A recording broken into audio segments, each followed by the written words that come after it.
Hello, for this video ay tuturo natin kung paano tayo mag-correct ng inventory. So let's start. So under ng admin menu, may inventories tayo, tapos inventory start end. As you can see, makikita dito yung mga stocks. So dito, ilalagay natin yung gusto nating bagong ending nung bagong count. Let's say, ko-correct natin yung mga yung mga inventory. So maglagay lang tayo dyan ng count, for example. Then, magse-save tayo ng file name. For example, hindi nyo natapos, pwede nyo siyang i-save. Ayan, for example, ito June 2025 count. Ayan. So, reset ko lang uli.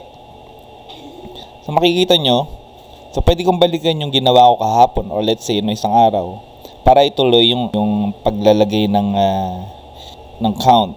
So, for example, nakompleto natin yan, save lang natin uli yan. Ayan.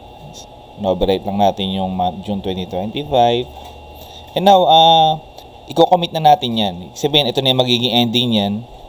Nung ending at commit overwrite lang. Para ito na ang maging ending natin. So, ginagawa lang natin to para magtali yung physical tsaka yung sa software.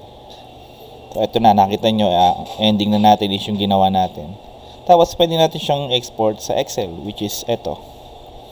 So, ayun. Ganun lang kadaling correct ng inventory.